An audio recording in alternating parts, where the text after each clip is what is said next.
Year 3, welcome to another video story with Mrs. Owen. I'm going to read to you another one from my favourite revolting rhymes, and today is a twist on Cinderella.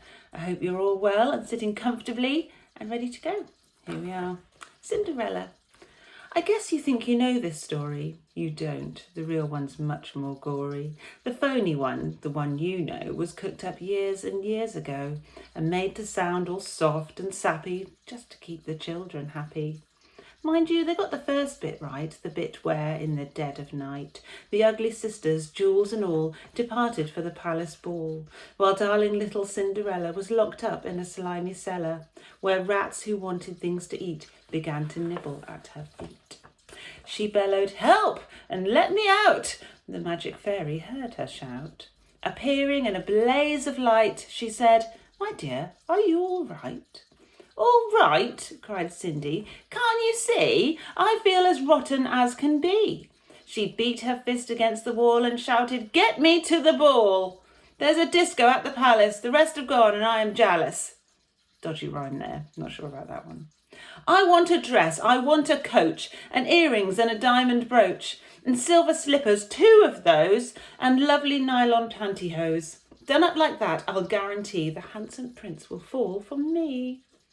The fairy said, "Hang on a tick," and she gave her wand a mighty flick. And quickly, in no time at all, Cindy was at the palace ball. It made the ugly sisters wince to see her dancing with the prince. She held him very tight and pressed herself against his manly chest. The prince himself was turned to pulp. All he could do was gasp and gulp. Then midnight struck. She shouted, "Heck! I've got to run to save my neck." The prince cried, "No, alas, alack!" and he grabbed her dress to hold her back. As Cindy shouted, "Let me go!" the dress was ripped from head to toe. She ran out in her underwear and lost one slipper on the stair. The prince was on it like a dart. He pressed it to his pounding heart. "The girl this slipper fits," he cried, "tomorrow morn shall be my bride. I'll visit every house in town until I've tracked the maiden down." Then, rather carelessly, I fear, he placed it on a crate of beer. At once one of the ugly sisters, the one whose face was blotched with blisters, sneaked up and grabbed the dainty shoe and quickly flushed it down the loo. Then its place she quickly put the slipper from her own left foot. Aha, you see, the plot grows thicker and Cindy's luck starts looking sicker. Next day the prince went charging down to knock on all the doors in town. In every house the tension grew. Who was the owner of the shoe? The shoe was long and very wide, and a normal foot got lost inside. It also smelt a wee bit icky. The owner's feet were hot and sticky. Thousands of eager people came to try it on, but all in vain. Now came the ugly sisters go. One tried it on, and the prince screamed, "No!" But she screamed, "Yes, it fits, whoopee! And now you've got to marry me." The prince went white from ear to ear. He muttered, "Let me out of here." "Oh, no, you don't. You made a vow. There's no way you can back out now."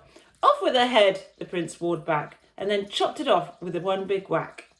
This pleased the prince. He smiled and said, "She's prettier without her head."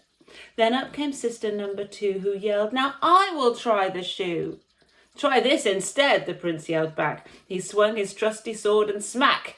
Her head went crashing to the ground. It bounced a bit and rolled around. In the kitchen, peeling spuds, Cinderella heard the thuds, bouncing heads upon the floor, and poked her own head round the door. "What's all the racket?" Cindy cried. "Mind your own biz," the prince replied. Poor Cindy's heart was torn to shreds. "My prince," she thought, "he chops off heads. How could I marry anyone who does this sort of thing for fun?" Just then, all in a blaze of light, the magic fairy hove in sight. Her magic wand went swoosh and swish. "Cindy," she cried, "come make a wish. Wish anything and have no doubt that I will make it come about." Cindy answered, "Oh, kind fairy, this time I shall be more wary. No more princes, no more money. I have had my taste of honey. I'm wishing for a decent man. They're hard to find. Do you think you can?" Within a minute, Cinderella was married to a lovely fellow, a simple jam maker by trade, who sold good homemade marmalade. Their house was filled with smiles and laughter, and they were happy ever after. That's so much better than the other one, isn't it? There's swords and jam in it for a start. Have a lovely day, Year 3. I can't wait to see you again soon. Join me again tomorrow for another story. Have a lovely day. Bye.